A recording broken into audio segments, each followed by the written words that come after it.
So this is a part 2. If you have not seen the part 1, well, you would know if it's a part 2 if you had read the title. This requires context from part 1, so go watch that if you have not seen it. Anyways, we're going to be following the timeline where he chooses the weird guy. The weird guy timeline. Okay, let's just, let's go through. Anyway, look. Here he is, taking the machine back to his, warehouse garage. I don't know. So anyways, this is a picture of the weird guy. Look very closely. You may see this face in the future a lot. Wait, hold on. Oh wait. He's currently in the process of absorbing the machine to gain to gain his powers. But midway through, he decides, I'm just going to raise this child as my own.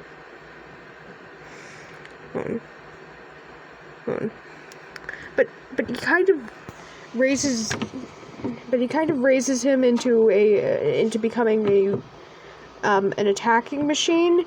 But to be fair, that's what he was designed for, right? But one day he decides he's old enough to be to be a real world living person. So he sends him through a portal, and this is the best known image of that. Look. Yeah, I don't know what's going on here. You don't either, right? Right, okay. He ends up in this warehouse place, which is very familiar.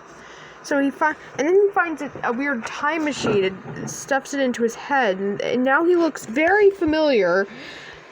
And then he kind of walks into this building, which looks very familiar, and finds this person who looks very familiar. And then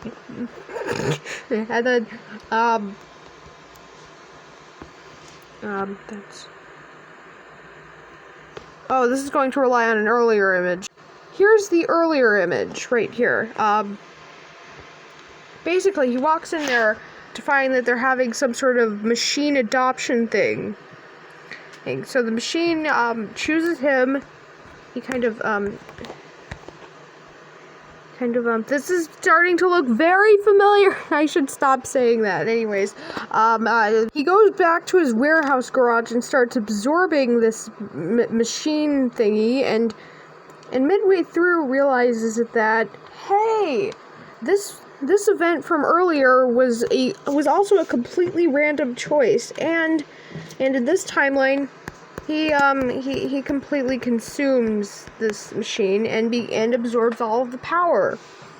Then he does a few things. He does a few not good things to prove that he is to become infamous. He kind of goes back in time and finds this person, and then he and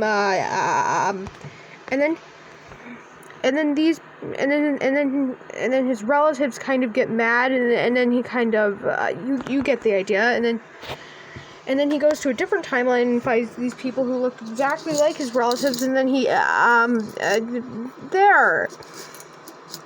So yeah, that's what he's known for. That's why he's a bad guy. That's why he's a bad person. That's why he's a bad machine person. Wow, that was a weird thing. I don't. So then he kind of goes back to his father, who is very impressed, and then that's all we're going to cover in this part. See you later. Yeah.